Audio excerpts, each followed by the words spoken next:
Greetings and salutations. This is Abdelhadi with The Bitter Truth. And again, as always, you can become a bitter pill. We've got stickers now. So for all the bitter pills that haven't responded to the messaging, if you send me your address, I will send you 5 fresh, brand new stickers out of the toaster.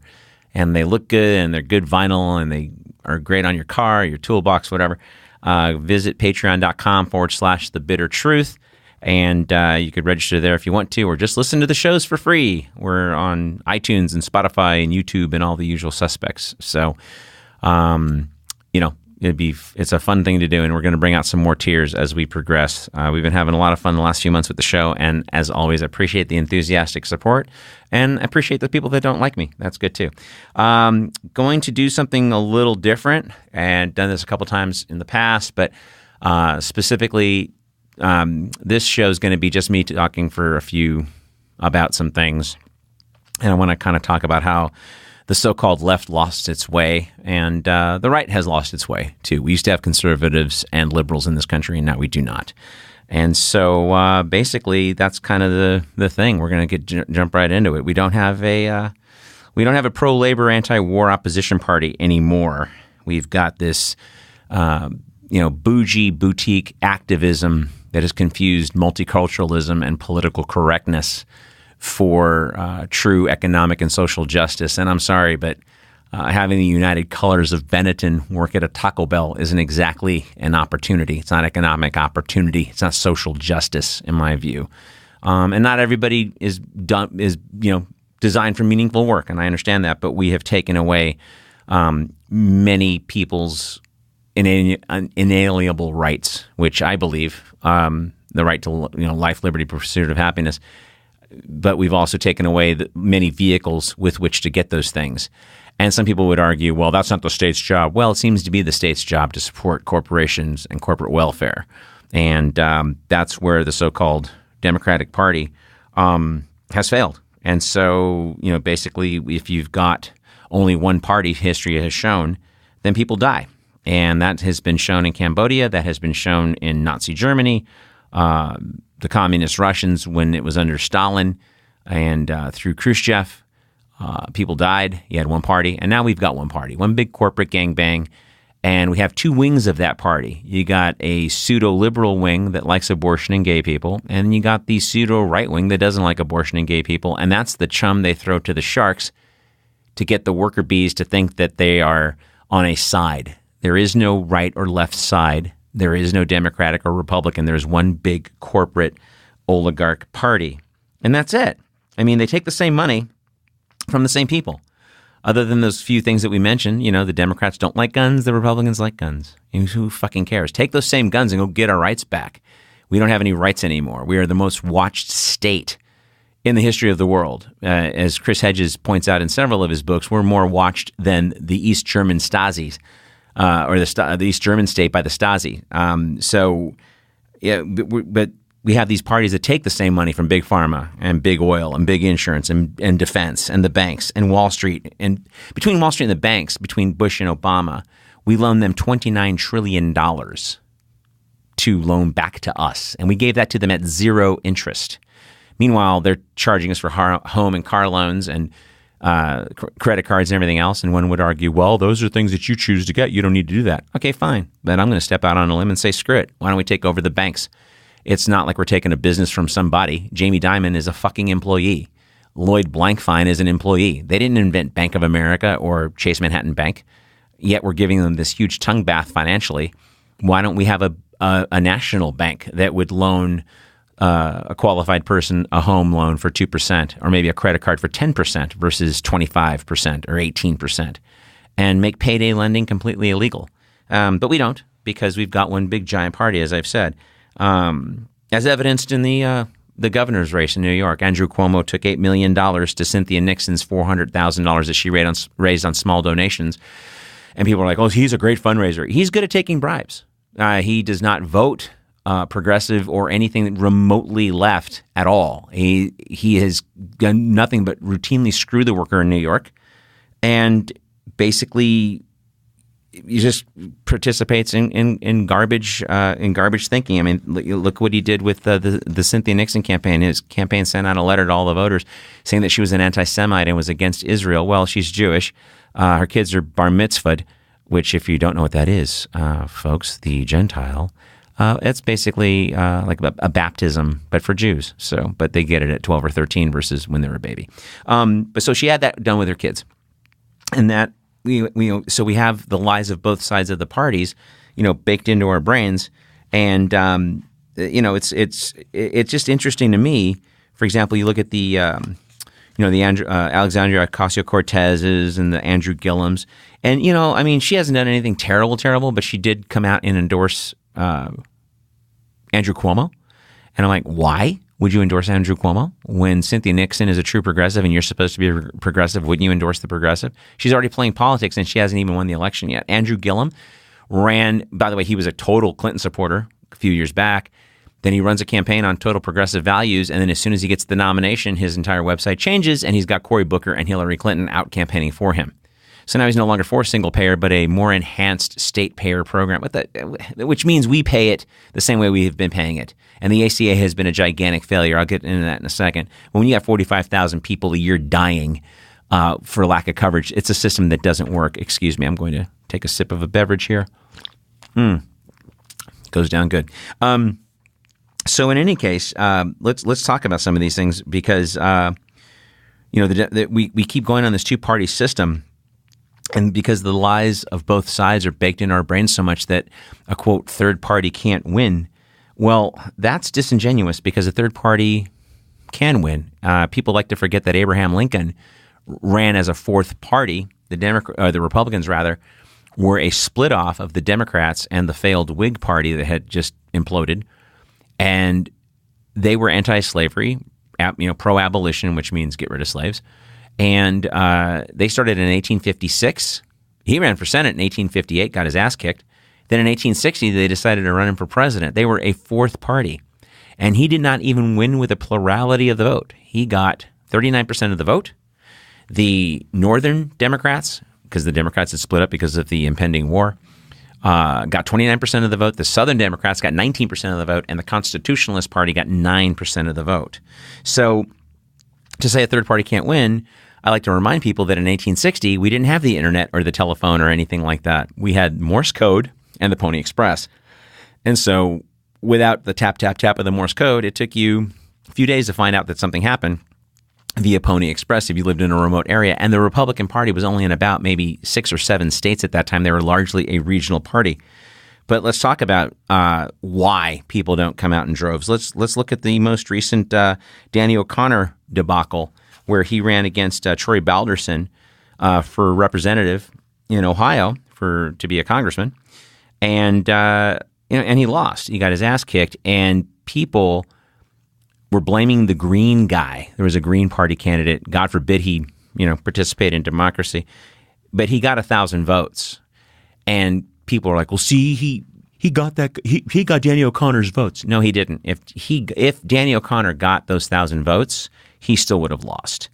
And why? Because 70% of voters did not show up. 70% of voters gave the Ohio election the finger. And why is that? Because the O'Connor ads had him shaking hands with John Kasich, a union-busting, labor-gutting, pro-corporate hack, and clips of Trump voters praising his energy, whatever that means. As Jimmy Dore likes to say, when a Republican runs against a Republican, the Republican is going to win every time. The Democrats keep doing this GOP light shit like they pulled in Alabama with Doug Jones and Roy Moore. And they had to marshal the troops to get everybody and their brother to show up and vote in Alabama. 95% of black women voted for Doug Jones because of Roy Moore's sex issues, his pedophile issues, whatever you want to call them, the alleged pedophile issues. But he had enough witnesses come out and women that said he grabbed me when I was 14. So that was enough to kind of tip the tide with a barely 2% victory. And then as soon as Doug Jones gets in there, what does he do? Votes GOP light. Like the voters of Alabama are going to be really excited that you're voting Republican on stuff like that when they think you're a Democrat because they don't know the difference. People do not understand. I debate this with people all the time. They think that Obama was a Kenyan Marxist Muslim. If that's true, then I'm Brad Pitt, because Obama was anything but a Kenyan Marxist Muslim. If he was a Muslim, then he's the worst Muslim ever. He killed more Muslims than Bush. He left us bombing 8 Muslim countries versus the 2 that Bush started. His drone warfare, every Tuesday he had a kill list. He killed 4 times, 5 times the amount of people that Bush killed with drones. So I don't know what kind of Muslim you think he is, unless he's just undercover. Yeah, it's just a cover. It's just a cover. But I get sidetracked. The point is that you can't run GOP light and expect to win. That's why the Democrats are wiped out at every level. And this is statistical. This is not the Abe Gazette or I'mRight.com. This is stats. The Dems got wiped out in the state houses. They lost 1,000 seats in the state houses. They've got about 15 governorships. They lost the White House. They lost the Congress. And why is that? Because there's no compelling agenda. There's no reason other than hating Trump, which is not a worldview, according to Norm Macdonald. It's like the war on terror or the war on poverty. It's an idea, and it's not anything that would have any real bearing. There's no return address on the war on drugs. There's no return address on hating Trump. We hate Trump. Okay, well, what are you going to do about single-payer healthcare? Well, we hate Trump. Oh, okay. What about education? Well, we really hate Donald Trump. Oh, okay.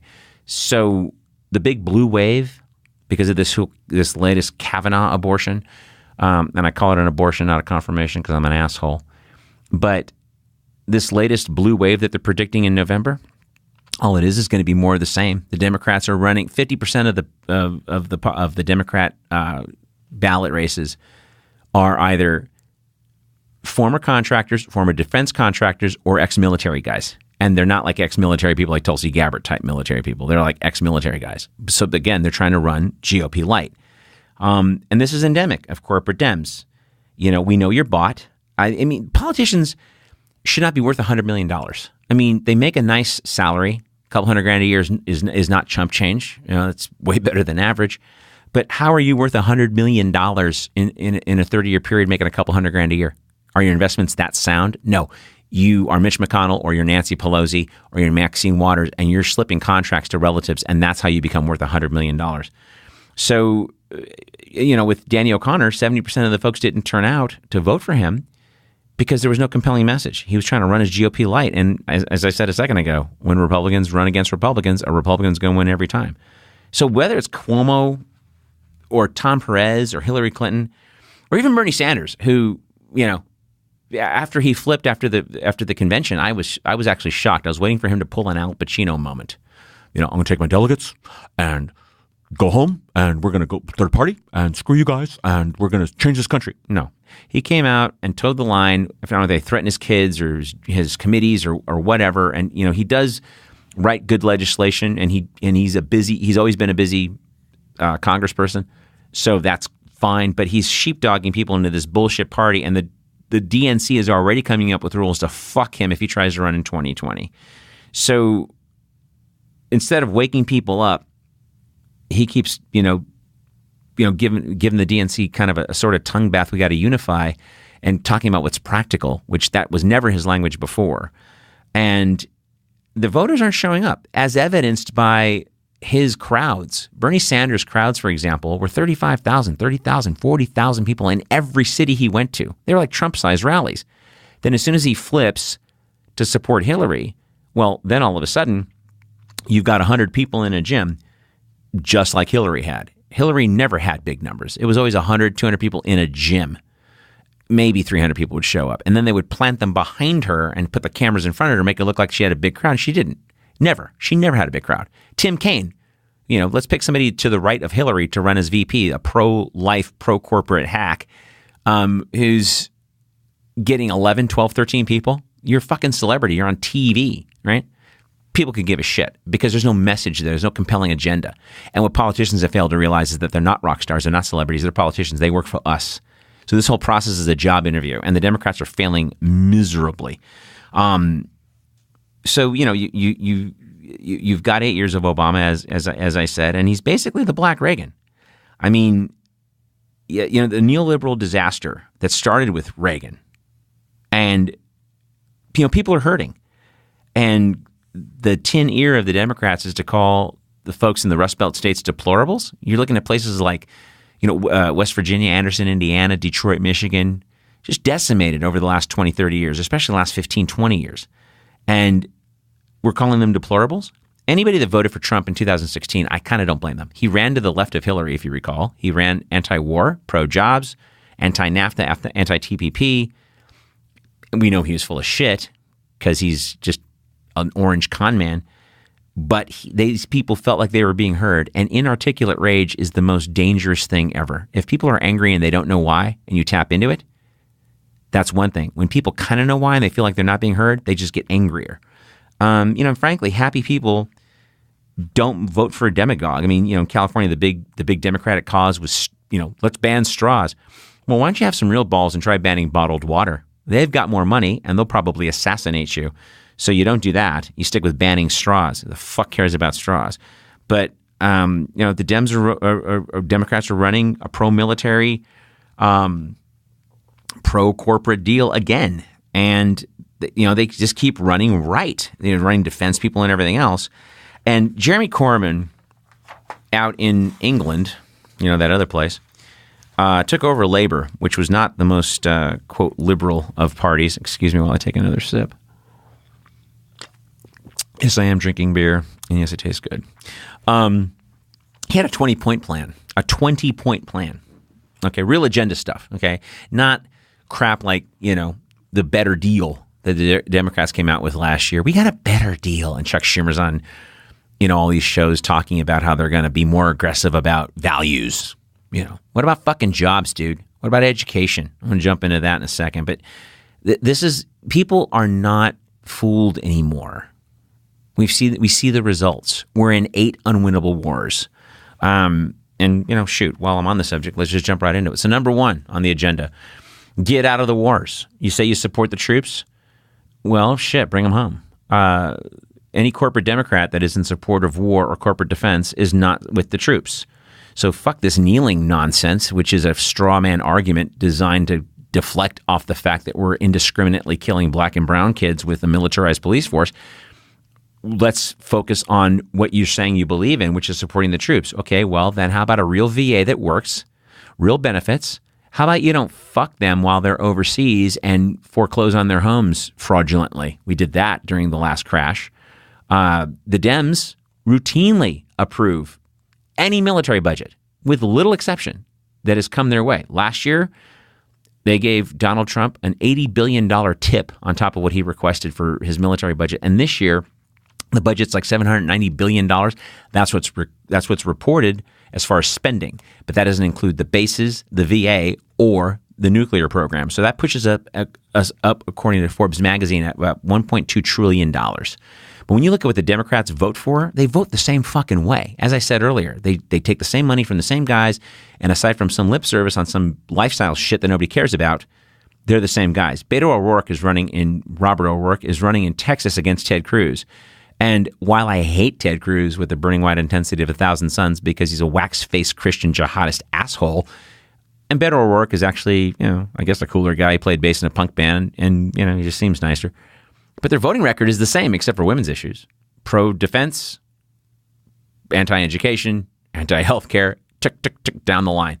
Everything, they've been in office the same amount of time. Beto O'Rourke's been a representative for 6 years. Cruz has been in the Senate for 6 years. They vote the same fucking way. And people never bring that up. There's this whole hoopla about Beto O'Rourke, and if he makes the Senate, he's going to probably be president. Da, da, da, da. Okay, great. Like Obama, what the neoliberal. I mean, if Chuck Schumer comes down to campaign for you in Texas, I'm sorry, Texans. I know I got a lot of friends that are voting for O'Rourke this year, and I'm the asshole. But you know what? I'm asking some questions, and this isn't, again, on I'mRight.com. You can look up Beto O'Rourke's voting record. It's there for you to see. It's not a big mystery. But again, back to the military. If you guys want, we're in 8 unwinnable wars. Obama inherited 2 wars from Bush. We illegally invaded Iraq. We illegally invaded Afghanistan. Nobody even bothered to ask why we weren't dealing with Pakistan and the Saudis after 9/11. We went right in with a fake narrative, created fake evidence, and within a year and a half invaded 2 countries illegally and knocked out a sovereign sitting leader. I don't care if he's a dictator, and not to say that I don't care about people are the people that he has hurt, because he has hurt a lot of people. However, we hurt a lot of people too. We support 73% of the world's dictators. Nobody's bombing us. We have 45,000 people a year dying from lack of healthcare. We've got about 30,000 people dying by guns. So to say that we care about human rights is bullshit, because we're not doing anything about any of that other stuff. But we are in Iraq, we're in Afghanistan, and then because of Obama and then Hillary Clinton and then John Kerry, we get into Libya, Syria. I mean, we're trying to knock out these sovereign leaders because they don't agree with us, or they're trying to do something different. I mean, let's face it. We invaded Libya because they were going to get off the dollar and the euro and invent their own currency. And not even their own currency, but the currency for the continent of Africa, a gold-backed dinar that they were going to call the afro. Isn't that cute? And Gaddafi apparently learned no lessons by watching Saddam Hussein get hanged after being found in a hole not 2 years after he decided to get off the dollar himself. So long story short, we've created failed states. Libya, completely failed state, run by about 30 to 40 terror groups right now, illegally selling the oil to anybody that'll buy it, and they're selling slaves. Meanwhile, Hillary is running her campaign on no-fly zones. I don't know how more hawkish you can be than that. And I thought this was supposed to be the pro-peace, pro-labor party. No, we're not. And now we're talking about, we're now saber-rattling Iran and Venezuela. Because, hey, let's make it 10 wars. I mean, it's not like Trump is going to keep his word and get us out of any wars. He might be getting us into Iran and Venezuela. And why is that? Well, because Iran has never played ball with their oil for like 30-odd years now. And we tried to kidnap their president in the early 2000s. And if it wasn't for his army being on his side, we probably would have killed him successfully and installed another puppet. And things in Venezuela would have been worse than they are, and they wouldn't be as bad as they are if we didn't keep committing the massive amounts of fuckery that we do by imposing sanctions and messing with their economy and who they can and cannot sell oil to. Largest oil reserve in the world, and they're still broke-ish. And Nicolas Maduro, just got elected democratically, and we're trying to knock him out and saying he's a regime and he's evil. He was democratically elected. And again, look that up. Don't just believe me, but look that up. It wasn't some Saddam Hussein, hey, look, I got 99% of the vote magically because Allah likes me. Nicolas Maduro won that election democratically, fair and square, and running against 2 or 3 other parties. There's a clue. And by the way, when I talk about democratic socialism, I'm not talking about the type of socialism that it is in Venezuela. I'm talking about Sweden, Finland, Italy, Spain, Norway, Germany. There's a bunch of countries where it works, and I can get into some more details on that later. So if you really support the troops, then support getting out of the wars. That should be the number one thing that the Democrats are full-throated about, but they're not. Even Rachel Maddow is full-throated for war, and she'll sit there and basically her, Van Jones, all these idiots will basically accuse Trump of being too soft on the Russians because he won't bomb something, failing to realize that the Russians are goddamn nuclear superpower. The second thing, if the Democrats want to sound like Democrats, single-payer health care. And I'm not talking about this ACA shit. About 10 years ago when this got passed, got into a big debate with a friend of mine, and she's like, well, it's at least a start. No, it's not. It was written to never be a start. It was designed in backdoor deals with Big Pharma and big insurance and the Obama administration, not the transparent administration. He promised this in 2008. And so what ended up happening was we ended up with ACA. And the public option was stricken from that because of Joe Lieberman and hacks like now names are escaping me, but Joe Lieberman was leading the charge, and he was shouting down guys like Dennis Kucinich and everything else for having the public option. If you don't know what the public option is basically the ability to buy Medicare now instead of waiting till later, and it would make insurance competitive, because if I can get Medicare for a couple $100 a month, I'd rather get that than pay $900 a month to an industry that is enjoying a government subsidized program with no penalties or controls. And people say, well, that's socialism. Well, if you like the airports, then you should love Medicare, because airports work on this democratic socialist model. Businesses will, United and Southwest, will rent the airport space from the county or the state or the city running the airport. Simple as that. And because of that, their costs are lower, which is why I can fly to LA to visit my mom for a couple $100 and not $1,900, which is what the airlines would charge me if they had to privatize the airports. And it saves money. People talk about being so pro-business. The Republicans talk about being so pro-business. The Koch brothers paid for a study that showed it would be $2 trillion in savings on what we're already paying for our health care, which is substandard in the world, by the way. And small businesses would dramatically benefit from single-payer healthcare. Give you an example. So if I had a 50-life group, which the federal minimum is 50 lives, if you have 50 people working for you, you must buy their health insurance. Well, that owner is paying about $2 million a year for healthcare, on top of the Medicare contribution that he has to make by law. Well, if I wiped that out and I went to the business owner and I said, hey, now you don't have to pay that $2 million anymore, and we're just going to tack on an extra 10% to your already existing Medicare payment, he would take that if he's a businessman. Now, the employee, and I do employee benefits for a living, that's what I do, voluntary employee benefits, and I just got wrapped up with a couple of open enrollments last month, and last month I watched a man listen with a strange look on his face and go, hey, what's going on? Does this mean I have to pay $900 a month now for my benefits? And they said, yes, but you're going to get this, this, this. And he kind of was, well, Jesus. I mean, the guy was like a lineman for this city. He just goes up on telephone poles and fixes phone lines, and he's paying $900 a month. His wife works too, so maybe they can swing it. I'm sure they can. But why should they pay $900 a month? How about we give him a $900 a month raise, and he pays maybe 10% more on top of his $100 a month that he's already being charged for Medicare, because it comes out of your paycheck if you hadn't noticed, but it does. So that's where the business owner gives a raise to his employees, now some bullshit tax cut from the Trump administration, and then we save the business owner real money, not from some bullshit tax cut from the Trump administration that basically billionaires and corporations enjoy the real benefits of that tax cut, but not real business owners. Number 3, free college. It was free when I went, and this will probably be short and sweet, but it was free when I went. States and the feds subsidized state colleges. You want to go to private school, that's on you. But college was free. Excuse me a second. I know I'm not going to edit this out. You should know the level of my sins. Hillary ran saying that was a pipe dream and fairy dust. We have ostensibly created a U.S. austerity program just like they do in Greece, where we're creating unlimited debt. I can't get an 18-year-old kid a car loan, but I can get him into a $100,000 student loan. What the hell is that about? Just like the IMF and the World Bank does with third world countries, we're doing that with our people here. Student loans, ridiculous mortgages. My cousin went to UCLA in the 70s. His undergrad was free. Law school was free.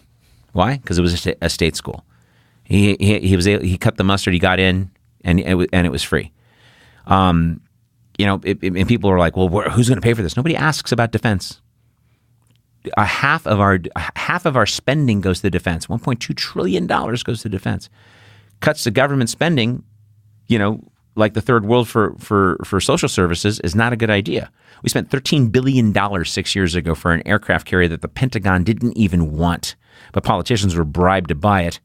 That $13 billion would have paid for 1.5 million kids to go to college. I paid $100 a quarter to go to my school, and it was literally, just a service charge. But books were more expensive than my tuition. Now that school is $6,000 a quarter. I live here in Texas, UT, Austin, Longhorns. Woo, hook 'em. Those guys was 30 years ago when I got out of school. That school was about $300 a semester. Now kids are getting out with, paying $4,800 just to get into the school. Labs are more, paying $6-7 grand a semester just to be in school.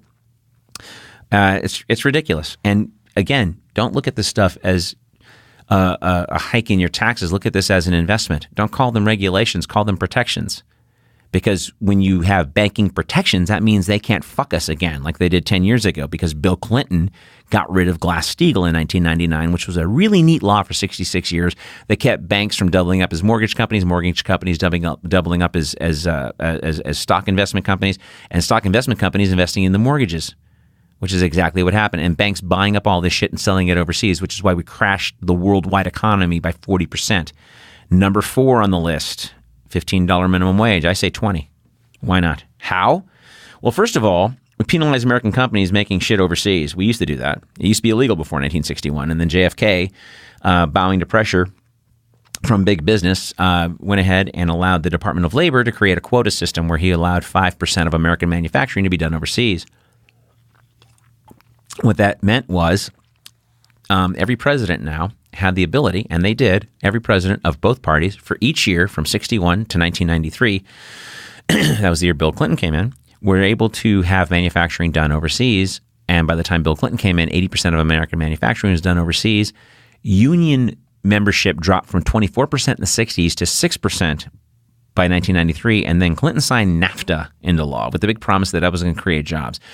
It didn't create jobs here. All that did was have management go to labor and say, "Oh, you want better benefits? Fuck you. We'll go to China. Oh, you want better benefits? Fuck you. We're going to go to Mexico." So you have, and how could they do that? Well, it was illegal, and I lost my train of thought for a second. But the beautiful thing about that before 1961 was the marginal tax rate was 90%. And people go, well, 90% is ridiculous. Well, the marginal corporate tax rate was 90%. Corporations don't pay 90%. They write things off.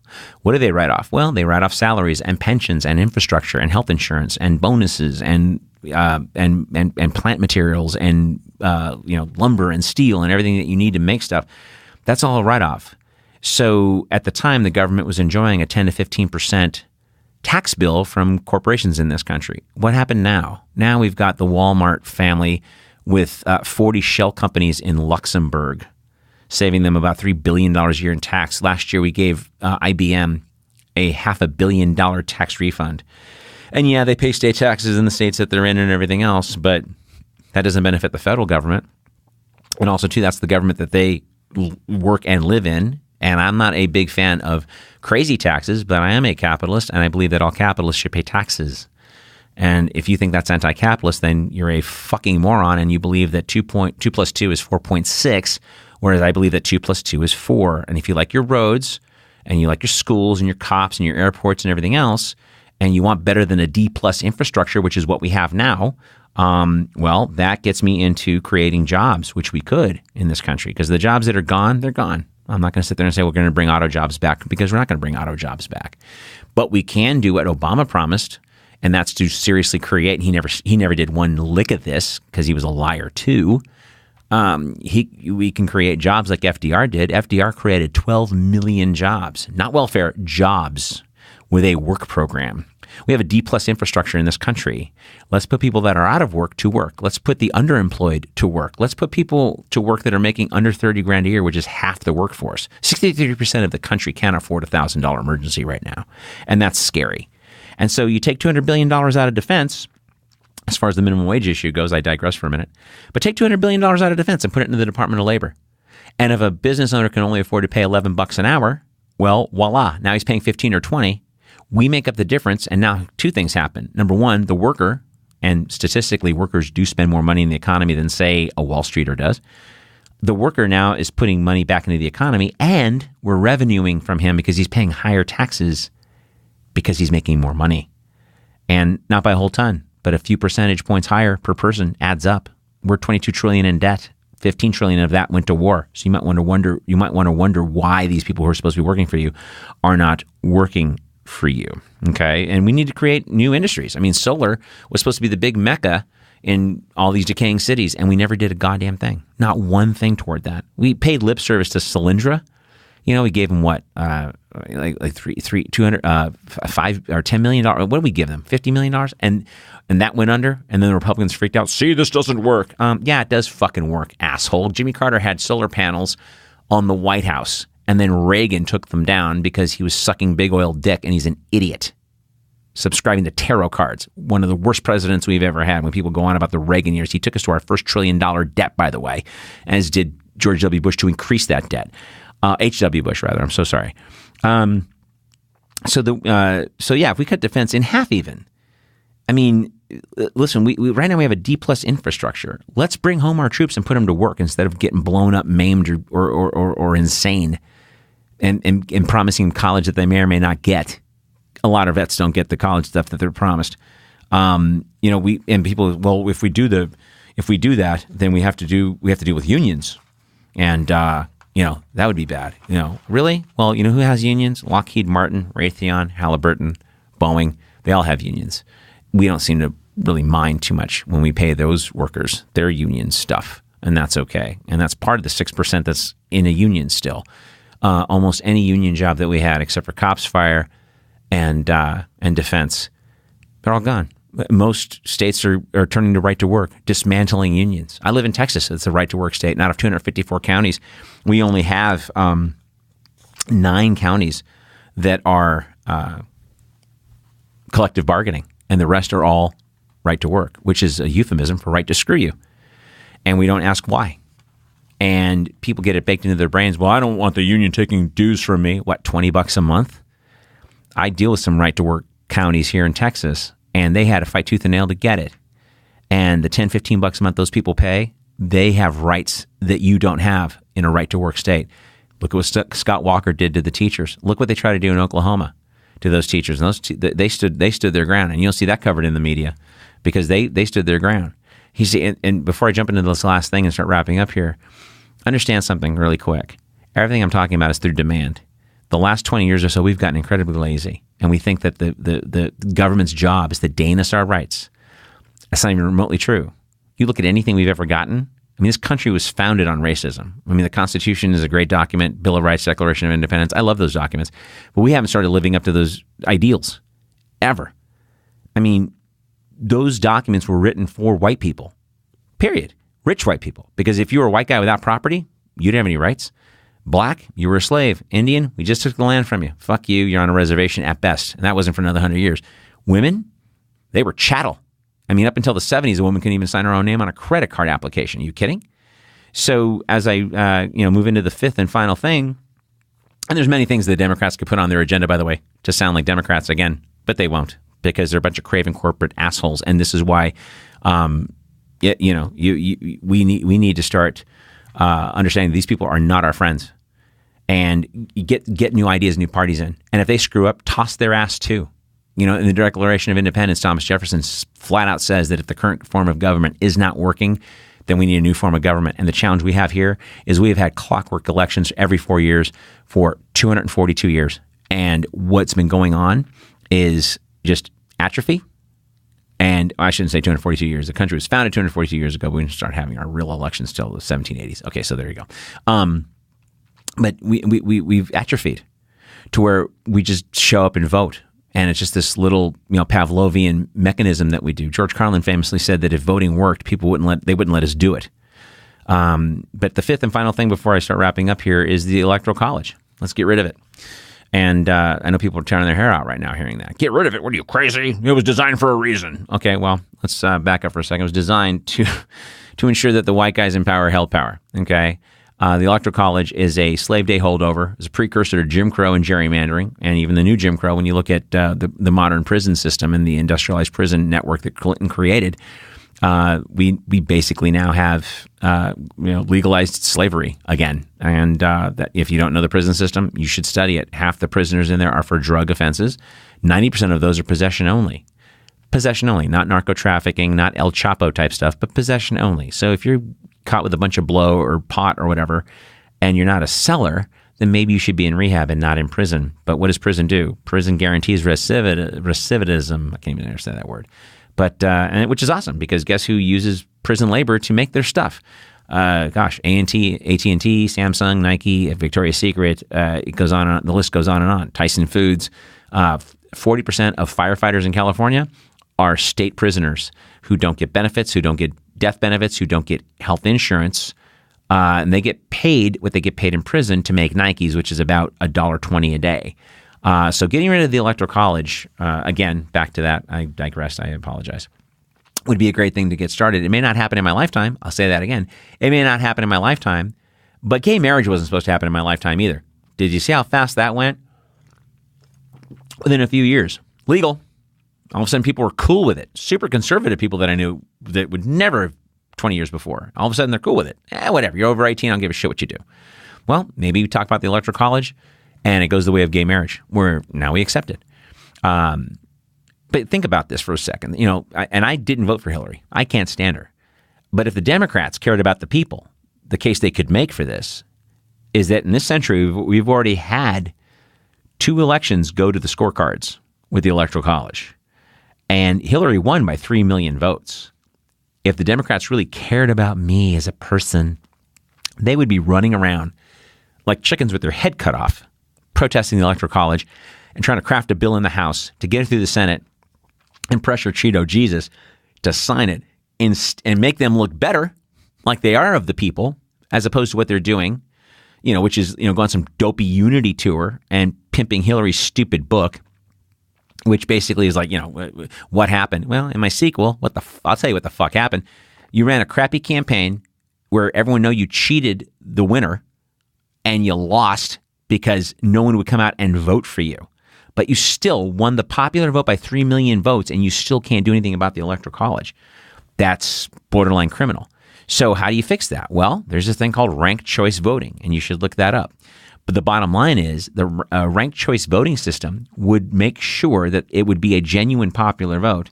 And it wouldn't. The argument I hear all the time is, well, then only California and New York are voting for the president, and that's not fair in a popular vote. Well, not with ranked choice voting.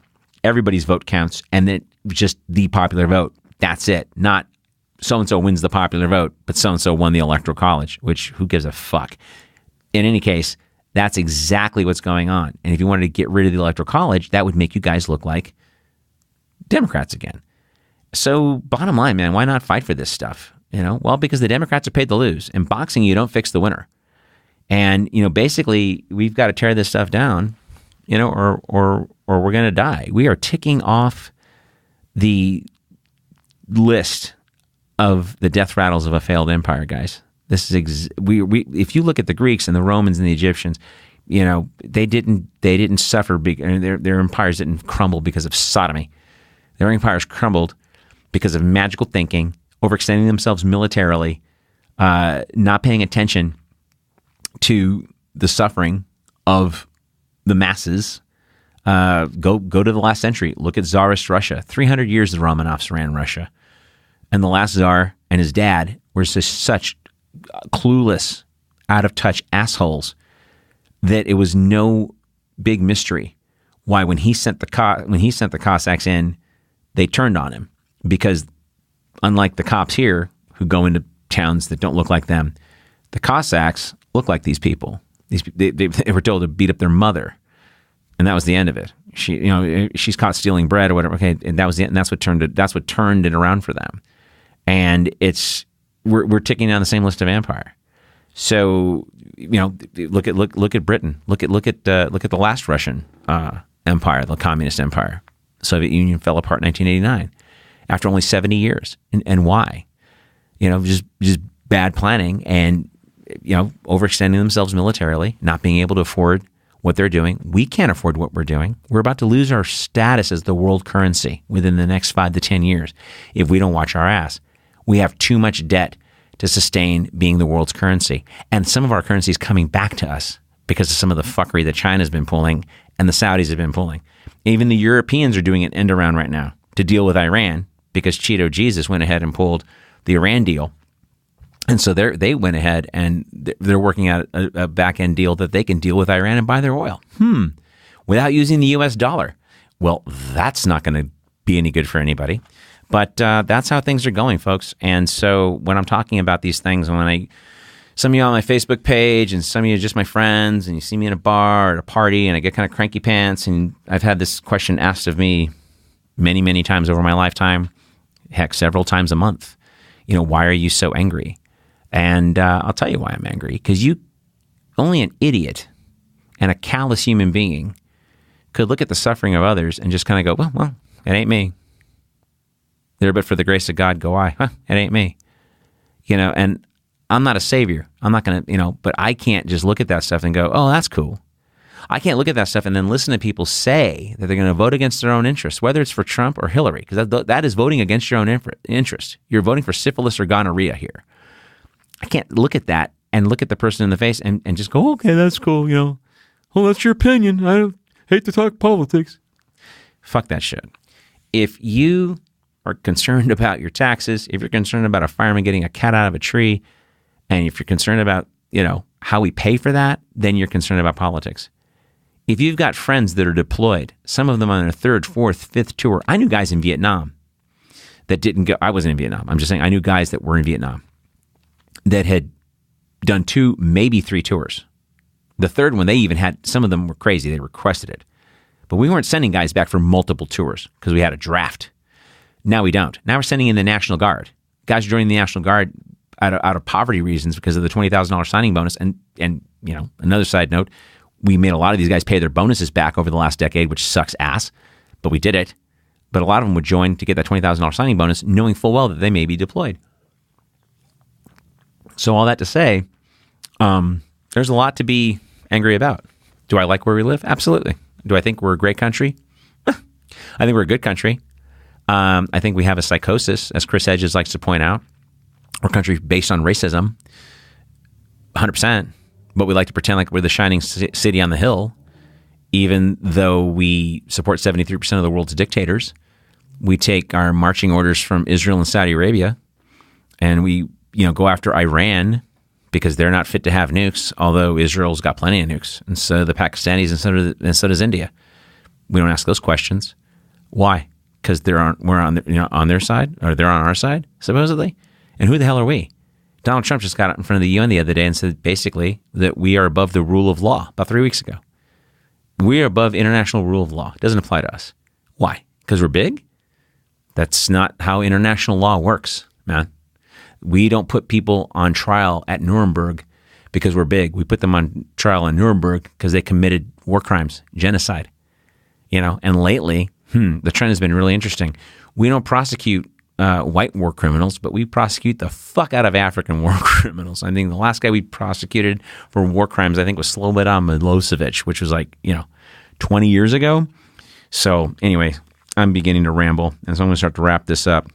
Again, folks, patreon.com/The Bitter Truth. Become a bitter pill. And if you like the show, support the show. Otherwise, I'm not bitter. If you listen for free, that's cool too. I want the word to get out there. There's a reason why folks are doing things like this, and it's because they got something to say, hopefully, that's productive and or informative, and not fake news, right-wing shit. But that's it. So thebittertruth.com patreon.com/The Bitter Truth. You can message me, find me on Facebook. My name at Facebook. This is the deal is my Twitter handle. And as always, folks, if this makes you uncomfortable, it's supposed to. Sleep tight.